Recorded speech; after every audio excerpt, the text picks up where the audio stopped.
Hey everybody, welcome to a new episode of Steven's Week, the weekly update on marketing and technology. Welcome to the show.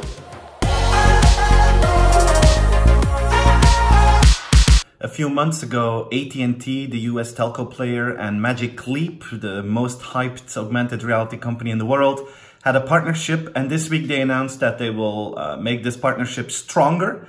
AT&T and Magic Leap will create business solutions with augmented reality. And some of the things they're working on is production-based augmented reality, where, for instance, engineers and car companies can create their own new vehicles and walk around them in augmented reality. They're working on applications for e-commerce companies that actually allow you to create a shop in your house so you can walk through the aisles and choose the products that you want.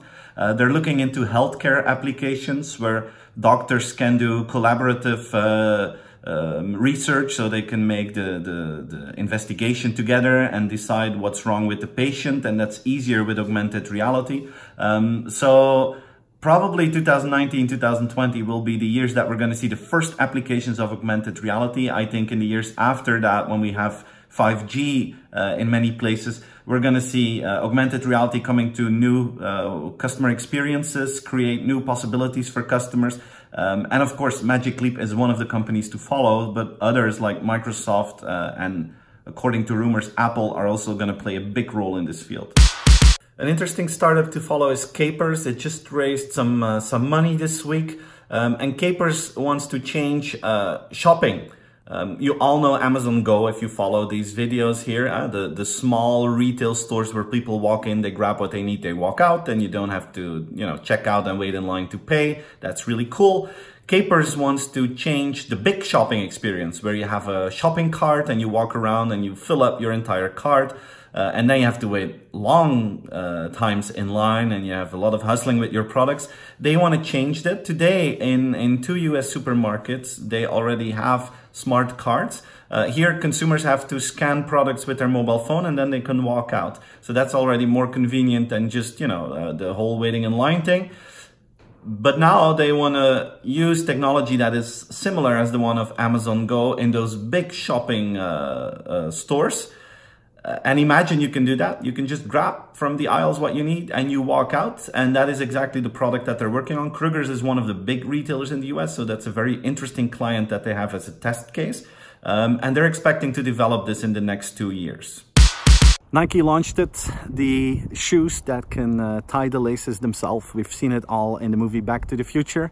But these are better. You can control them with your iPhone and you can loosen them a little bit if they're too tight, or after the warm-up you can change them again just by touching a few buttons, and you don't have to do the laces stuff yourself.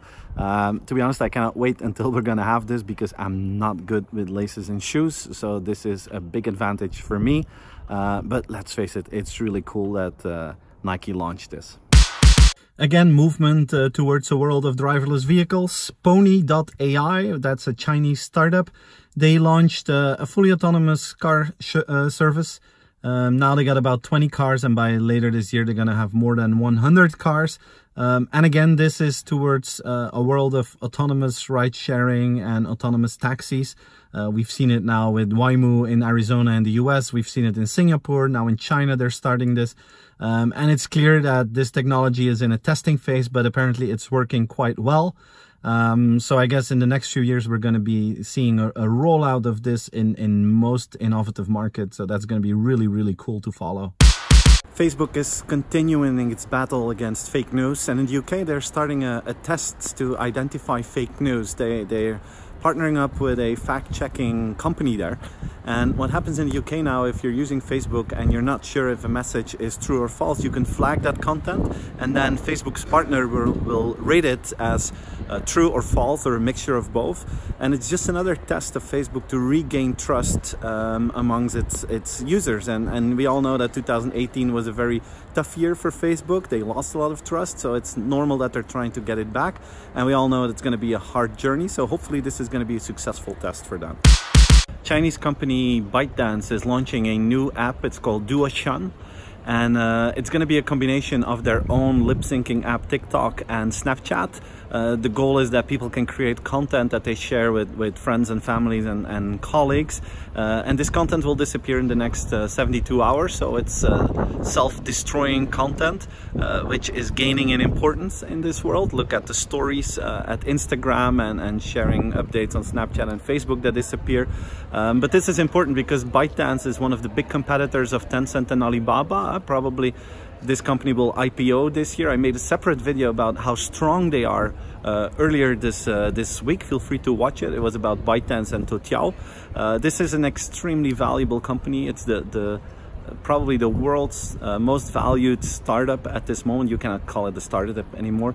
And they're constantly challenging Tencent and Alibaba, but mainly Tencent for the attention span of Chinese citizens. And they're doing a pretty good job with this. And this new app that they're launching is another step in getting the attention from users and fighting against Tencent. Maybe as a final item of this week, just a funny one. There was a robot hotel in Japan, a hotel that was run entirely by robots. And this hotel management, the humans that own it, they fired half of their robot staff. So you see, it's not just humans that have to fear for their jobs, robots can be fired as well.